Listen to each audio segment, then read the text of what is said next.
Hello and welcome or welcome back to my channel. My name is Tamara Jordan, Tammy Turns Pages, and I'm so glad that you are here and that you decided to turn pages with me today. Today we are going to do, starting another reading vlog. Reading vlogs are just so much fun. I love reading, obviously. Yeah, I just want to take you through a couple days. Today is Wednesday. I'm going to see if I can take you through till maybe Saturday or Sunday. We'll see how long it takes. But I do have the books already picked out that I want to read. And then there's also one that I have on my Kindle. That my Kindle's in my bedroom, so I'm not going to go get it. But and I'm going to see which ones I want to read from this stack. I'm not going to read all of the books, but I have the ones in mind that I want to possibly prioritize. So the first one is The Time Machine by H.G. Wells. This one's a very quick one too, and this is one of my classic paper mill presses. I really want to try and prioritize this paper mill press book, only because I have like that whole, you guys saw, but I have a whole bunch of these, and I just think it'll be a good way for me to get back into some classic books, and this is a classic, and I have never read it, so I thought this would be kind of cool and a quick read, so possibly this one. I also want to try to prioritize Witchwood Knot by Olivia Atwater. I have actually never read any of Olivia Atwater's books. I do have that other Fae series. I don't remember, Heart of the Soul or Heart and Soul or something. I don't know, but that series. And I have not read that either. This came out last year and I really wanted to read it during spooky season, and we're just past spooky season now, but still in November. I think November is still a good time to read this, so possibly this one. I also have this one on the docket. I got this last year for my birthday. It's What We Harvest. I don't know anything about this. I just think it's some plants going like crazy. They're like growing too much or something. I don't know. I think this is kind of fantasy and sci-fi. By the way, these are all fantasy books, and they're all standalone fantasy books. That's why I'm choosing the things that I'm choosing. This one is The Bone Orchard. This one's by Sarah Mueller. I don't know a lot about this one either, but I got it a couple years ago, and I would like to try and read it because I keep saying, oh, I'm going to read that, and then I never do. So, The Bone Orchard. And then the last one is Our Infinite Fates, and that one came out this year, and people really loved it a lot. And we're like, so obsessed with it. And it's supposed to be really good, so I would like to try and prioritize that one as well. So Our Infinite Fates, but also maybe 2 or 3 of these, so maybe 3 out of 5. And I just want to do this because I'm always struggling to find like standalone fantasy, and sometimes you just want like a quick standalone fantasy that's like easy, quick, the world building's fast, it's light, and then it's done. Good morning. I wanted to share where I was in Witchwood Knot by Olivia Atwater. I was able to get to chapter 9, that's the gum wrapper, page 151, and I just wanted to give you a quick little update on like how I'm feeling so far. So this is a fantasy. Hey, I just wanted to come on and share where I'm at in Witchwood Knot by Olivia Atwater. I was able to get to chapter 9, which is page 151. This is a gum wrapper, sorry about that. And I just want to tell you my thoughts. So this book follows our main character, Winnie, or Winifred. She is a governess, and she has gotten a new position at this kind of like old spooky kind of manor. It's just the manor is just not, right, kind of, it's weird. And the manor's owner, he is very enigmatic and is very stern and just kind of strict. She is caring for the son, and he is very bad. He doesn't listen. He's just wild and, disrespectful and young, and just not following any directions or anything that she says. And then one day she goes back to work. He's completely fine. He's following directions. He's normal. He's listening and doing everything she says. And she realizes, that's weird. Like, why is he completely changed overnight? She realizes that the fairies have played a trick on her and the father of this house, or the head of the household, and they are actually they have taken the son and switched him with a block person, so like a pod person kind of. She tries to explain that so far she tries to explain how she's feeling, but the head of the household, he doesn't care. He doesn't think that that's true, and then he also doesn't even believe in fairies. So she has to now go deep into Witchwood Knot and try to get the son back. I'm liking this so far. It's interesting, the games, that's just because she also kind of goes into like games and stuff to get him back. That's kind of where I'm at right now. But the games are interesting. The fairies are very like mischievous and like, I don't know, kind of rude, to be honest. And you know, they're always playing with her, so she has to go through all these like things to try and get the boy back. I'm about halfway done, and I will let you know what I think when I get further into it. It's the next day, and I wanted to just give you a little bit of an update on where I'm at in The Witchwood Knot by Olivia Atwater. So this book, like I said, is following our main character, Winnie. She is I guess like a governess, and she is trying to solve a mystery, the mystery of a missing child, basically. I got to chapter 14, which is page 223, and I think there's about 316 pages, so I'm almost done. I'm really still enjoying this. This is a really interesting, fun fairy book. This book is mainly about fairies.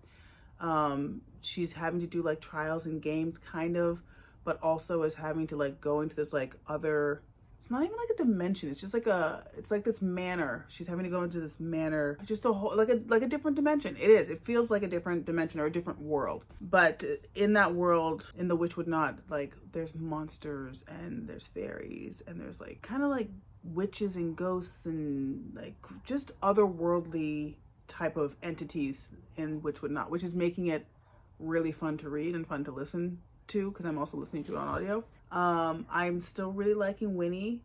We are getting some reveals from different perspectives, which is interesting. And we're starting to kind of get a bit more of the backstory behind Winnie.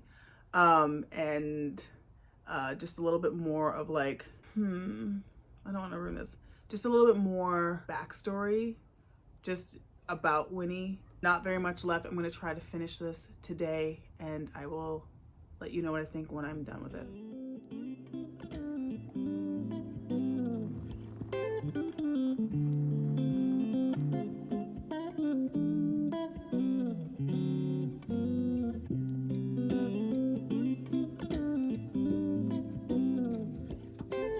Also, Lord Longfell. Ew.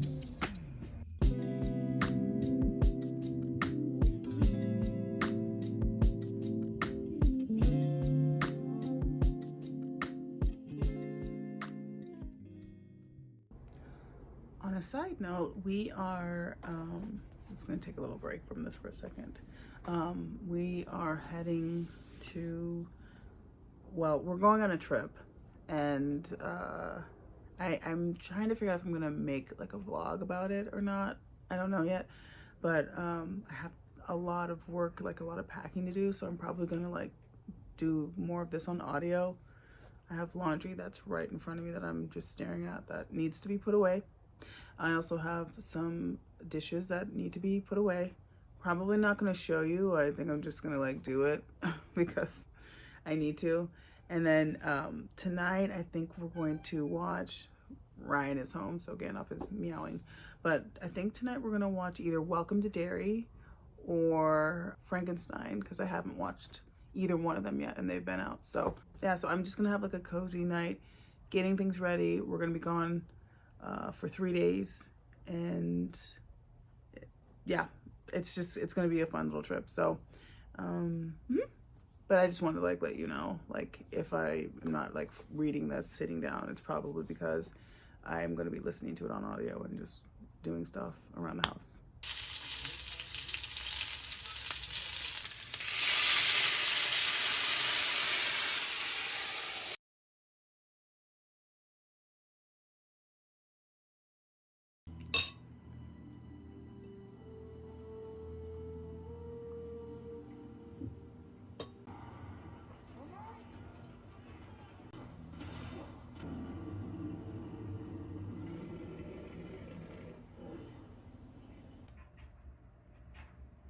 All right, it's a bit later, and I was actually pretty successful. I was able to pack, I was able to do the dishes and the laundry, and then also start dinner and watch a little bit of the beginning of Frankenstein by Guillermo del Toro.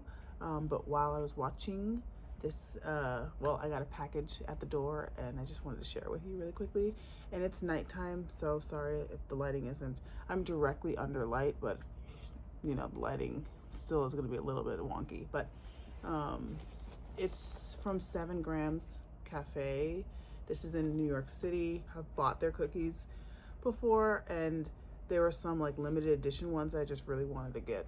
So I was like, I'm gonna get them. I'm gonna probably put them in the freezer and freeze them, and then when I want to eat them, I'll take them out. This is the Dubai chocolate one. I think these are, no, this is the hazelnut cream. This one, these look delicious. Chocolate chip and Biscoff. These ones are the reason why I ordered them, but yum. Anyway, I wanted to show my cookie haul. Ooh, let's do it this way. Oh, wow. This is not warm, and it's still very, very, oh my God.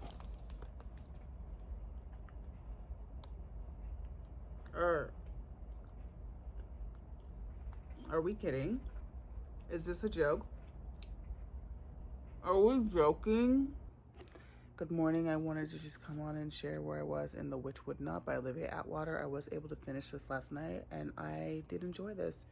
This is a Victorian Gothic story about fairies and otherworldly beings.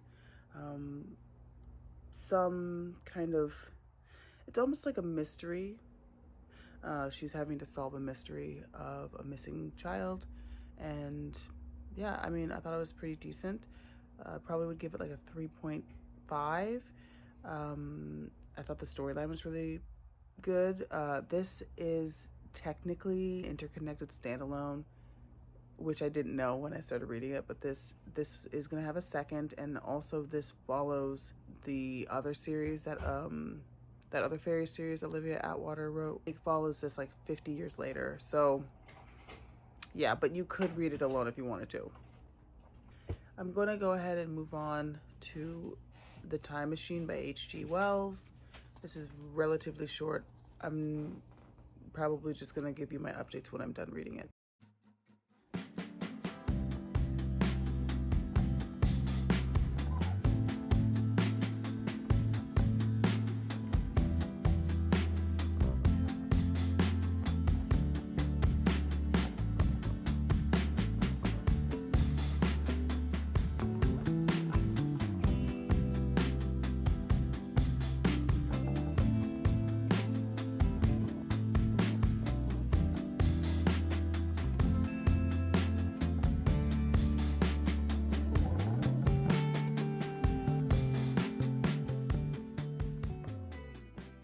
All right, it's a couple hours later and I was able to finish The Time Machine by H.G. Wells.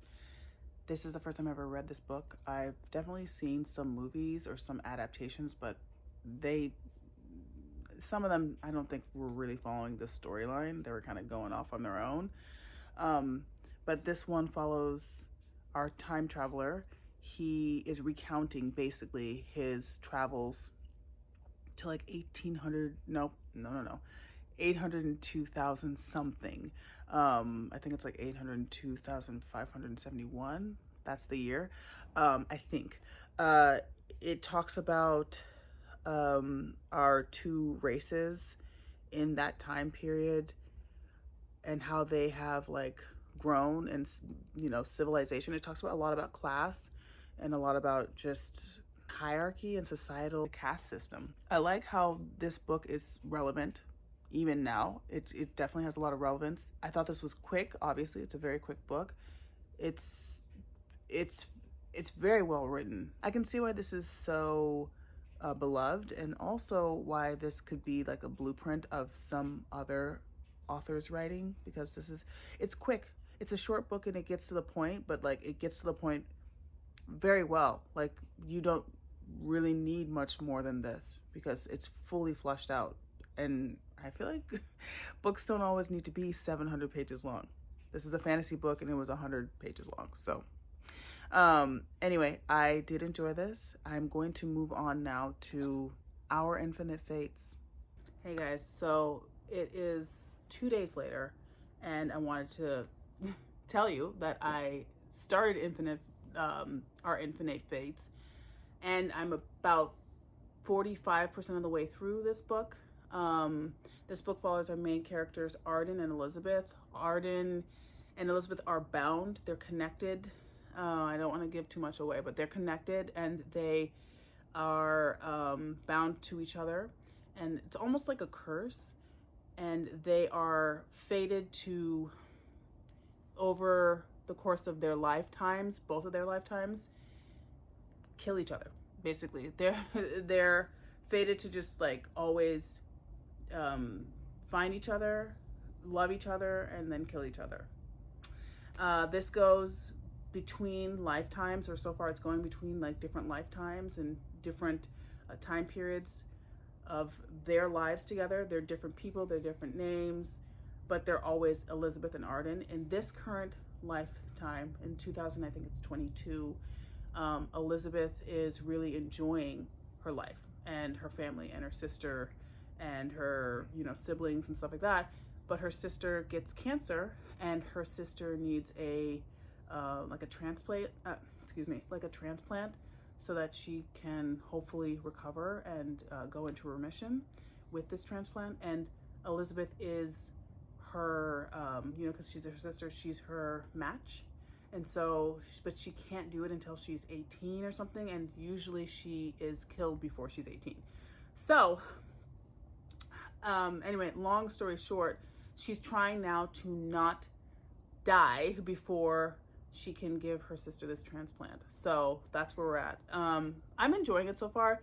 It's a little bit different than what I've expected and what I've heard, but I do like, it's a very Addie LaRue, that's true. It's giving like lots of like, not like time traveler's wife, but there are a lot of time traveling kind of elements to it, and not necessarily because they're traveling through time, because you're just getting different time periods that they've lived. I mean, like some from really far in the past and then some from like more, into the future. So I'm enjoying it so far. I will let you know what I think when I get a little bit further into it, or I guess I'll let you know what I think when I'm done. I did also want to tell you that I did get some puzzles. I want to show you what they look like. So this one is kind of like a spring-ish theme. So this one's like springtime in English countryside.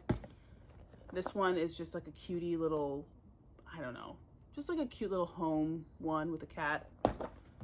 This one is probably my least favorite just because it looks very digital, but this one is like fall themed, coastal.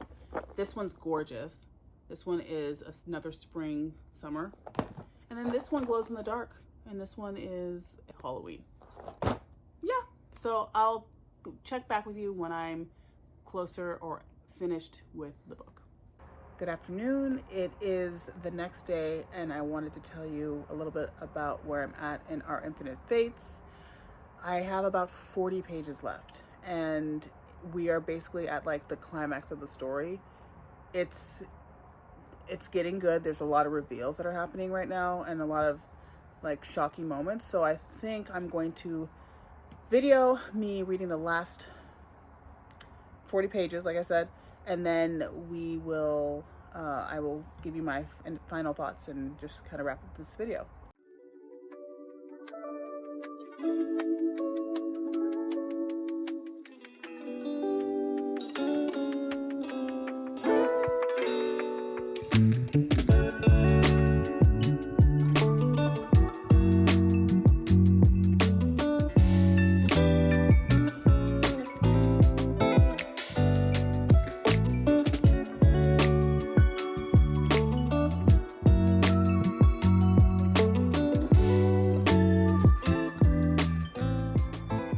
Finished it.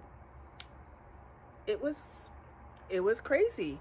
The twists at the end, I'm not gonna tell you exactly where they were, but there were definitely some twists at the end the ending, this was crazy. This was, I can see why people like this book. I can see the hype.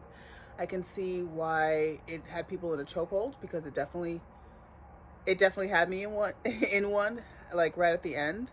But yeah, I really like this. This is a very easy fantasy.